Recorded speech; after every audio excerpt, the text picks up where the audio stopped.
कैसे हैं guys. Welcome back to another show. आज मैं आपको दिखाने जा रहा हूँ एक साइकोलॉजिकल सस्पेंस मूवी जिसका नाम है अनब्रेकेबल। 1961 में फिलाडेल्फिया में एलाइजा प्राइस एक अजीब बीमारी के साथ पैदा हुआ। ये एक ऐसी बीमारी है जिसमें हड्डियां बेहद नाजुक हैं और आसानी से टूट सकती हैं।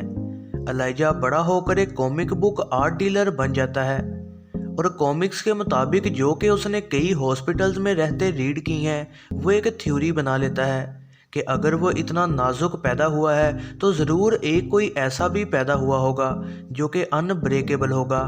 फिलाडेल्फिया में ही मौजूदा दिनों में एक और आदमी जो कि सिक्योरिटी गार्ड डेविड डैन है, वो अपनी ज़िंदगी का मकसद ढूंढ रहा होता है।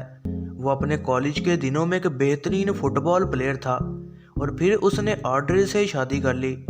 जब वो एक कार एक्सीडेंट में एक दूसरे से मिले और अब उनकी शादीशुदा जिंदगी खराब हो रही है और उनका एक छोटा बेटा जोसेफ भी है।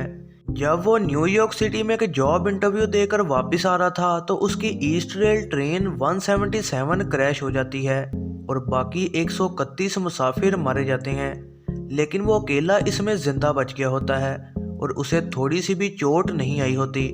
जब वो उस क्रैश में मरने वालों के अफसोस से वापस आता है तो उसे उसकी कार के शीशे पर एक मैसेज मिलता है जिस पर एलाइजा की आर्ट गैलरी लिमिटेड एडिशन का लोगो होता है। उस कार्ड पर लिखा होता है कि क्या डेविड कभी जिंदगी में बीमार हुआ है। डेविड और जोसेफ फिर एलाइजा से मिलते हैं। वो फिर डेविड को बताता है कि वो उन आदमियों में से एक है जिसकी वजह से सुपर हीरोज कॉमिक बुक लिखी गई थी और उसके पास एक हिसाब की सुपर पावर्स हैं। फिर वो डेविड और ऑड्रे से सवाल करता है कि क्या वो कभी भी जिंदगी में बीमार या जख्मी हुआ है। एलाइजा की ये बात सुनने के बाद डेविड इस बात का खुद टेस्ट करना शुरू कर देता है।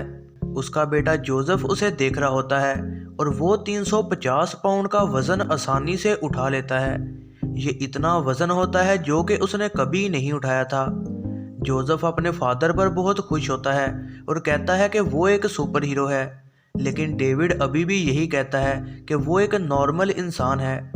डेविड फिर अपने बचपन का एक वाकया बताता है जब वो डूबने वाला था और इस तरह एलाइजा की थ्योरी को वो चैलेंज करता है। एलाइजा ये कहता है कि हर सुपर हीरो की कोई ना कोई कमज़ोरी होती है और शायद उसकी कमज़ोरी पानी है। डेविड फिर उस तबाह हुई ट्रेन को देखने जाता है कि कैसे वो इससे बच गया।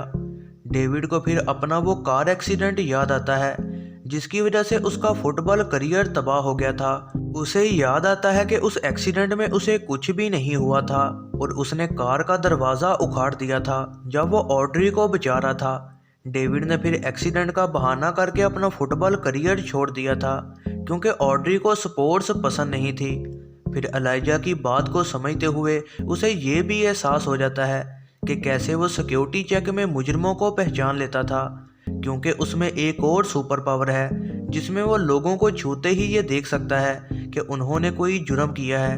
फिर एलाइजा के कहने पर वो फिलाडेल्फिया के एक बिजी स्टेशन पर खड़ा हो जाता है। जैसे ही वो लोग उसको टच करते हैं वो उनके जुर्मों को देख सकता है, जैसे कि चोरी करना, किसी को मारना और रेप। और वो एक आदमी से टच होता है जिसे वो मजबूरन पकड़ना चाहता है। उस आदमी ने घर पर हमला किया और एक आदमी को मार दिया और अब उसकी बीवी और 2 बच्चों को कैद करके रखे हुए है। डेविड उस आदमी को फॉलो करते उस घर तक पहुंच जाता है। वो बच्चों और मां को ढूंढ लेता है और बच्चों को आज़ाद कर देता है, लेकिन वो आदमी उस पर अचानक हमला कर देता है और बालकनी से धक्का दे देता है और वो नीचे स्विमिंग पूल में गिर जाता है। डेविड डूब रहा होता है क्योंकि वो तैर नहीं सकता, लेकिन बच्चे उसे बचा लेते हैं। फिर वो उस आदमी पर पीछे से हमला करता है और उसका गला घोंटकर उसे मार देता है, लेकिन डेविड को इस लड़ाई में कोई चोट नहीं आई होती। लेकिन वो देखता है कि बच्चों की माँ भी मर चुकी है। उस रात वो और ऑड्री एक साथ सोते हैं। अगली सुबह वो चुपके से अपने बच्चे को आर्टिकल पढ़ाता है जिसमें लिखा गया है कि एक आदमी ने 2 बच्चों की जान बचाई और उसमें डेविड का स्केच भी बनाया गया है जिसमें उसने एक रेन कोट पहना हुआ था। उसे समझ आ जाती है कि उसका फादर ही वो हीरो है और वो इसे एक राज ही रखना चाहता है।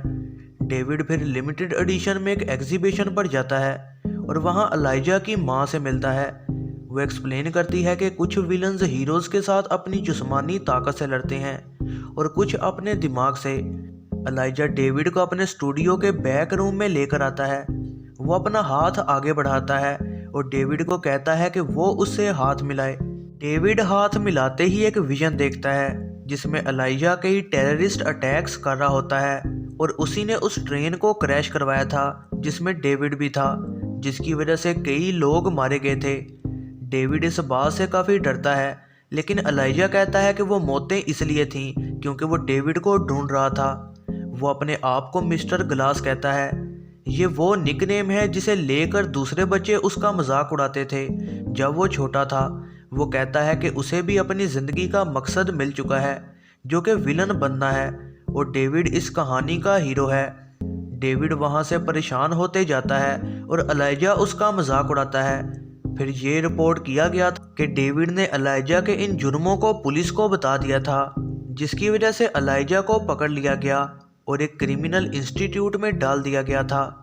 यह है ज़रनाब मूवीज़ रिव्यू। वीडियो पसंद आई हो तो लाइक ज़रूर कीजिएगा और ऐसे ही नई वीडियोस के लिए चैनल को सब्सक्राइब और बेल नोटिफिकेशन को ऑन करना ना भूलिएगा।